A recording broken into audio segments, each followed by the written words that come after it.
Hi, Dr. Marcia here with my Coping with COVID video series.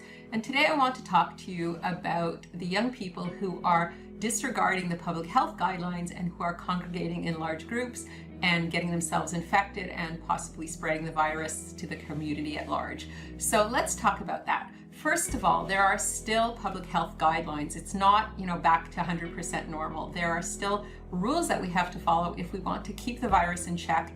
It's so important that the young people of today, the 19 to 39-year-olds who are the ones who are really disregarding these rules, need to start paying attention to the rules. Now, one of the things that people are saying is that these young people feel invincible. They feel like, I can't catch COVID, and if I do, it's not going to be serious. The problem is that you don't know how COVID is going to affect you until you catch it. And I have heard people talk who are in their 20s and who are in their 30s who've gotten very, very serious cases of COVID. And some people I've heard, of course, who have passed away from COVID. There was a 30-year-old man who was in the news recently because he had gone to a COVID party because they were saying it's a hoax. So they all went to this party where there were some people who were infected just to prove that it was nothing. And of course, this young man caught COVID and he ended up in the hospital and he became extremely ill, and then he ended up dying. And just before he passed away, he looked up at his nurse and he said, "I thought it was a hoax. I guess I was wrong."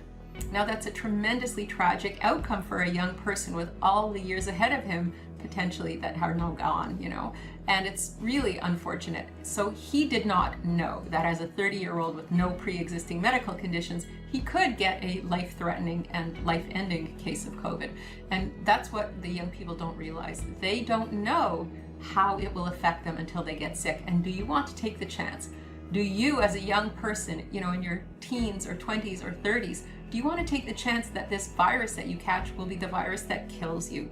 You don't know if it will be mild, and you don't know if it will be severe. You don't know if you'll be on life support or, on a respirator for weeks on end, or whether you'll be able to walk away without, any kind of consequences. Do you want to take the chance that it could kill you in your teens or 20s or 30s? I would never consider that as an option for me.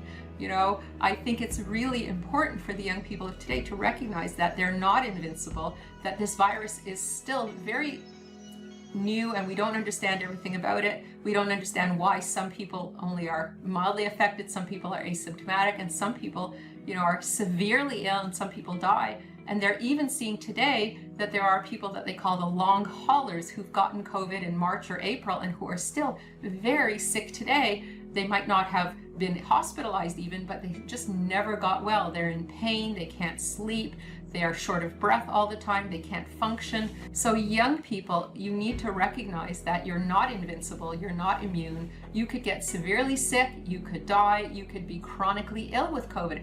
They don't know how long these long haulers will be sick because it's so new. Right now, they've been sick since March or April, but who knows how long, if it's going to be months or even years that they're unable to function. Do you want to take that risk with yourself, with your life? Also, do you want to infect your children, your spouse, your friends, your family members, your colleagues? Do you want to be that person who's responsible for hurting or even killing the people around you who you care about? Obviously you don't, so you need to think about the big picture. Think about the long-range consequences of your choices, and instead of making those choices that could hurt people and hurt yourself, maybe confine your partying to the backyard or the local park with just a few friends sitting 6 feet apart so that you don't risk infecting each other. Because you are not immune and the people around you certainly aren't immune. Think about what you're doing. Think twice. Partying, going out to a bar, it's just not worth the risk to your own life and to the life of your community, and also to the life of our economy. Our country will not be able to get started again until the numbers are down, until people are back to work, until the schools are open. And you are delaying this whole process by spiking the numbers, by disregarding the public health guidelines. So please think again, reconsider your behavior, take a step back. I know you're tired of all of this. It's very frustrating, it's very boring, it's lonely, it's isolating, etc. But you're only prolonging your own misery and you're only creating more suffering everywhere. Be patient, have some faith that it will be over at some point, but it's not going to be over soon if you keep behaving the way you're behaving. Take that step back, please. Listen to the public health guidelines, follow them, and do the right thing for yourself, for your loved ones, for the community, and for the whole country. Please stay tuned for more of my Coping with COVID series. I'm Dr. Marcia. Stay smart, stay safe, keep your hearts open. We'll talk to you soon.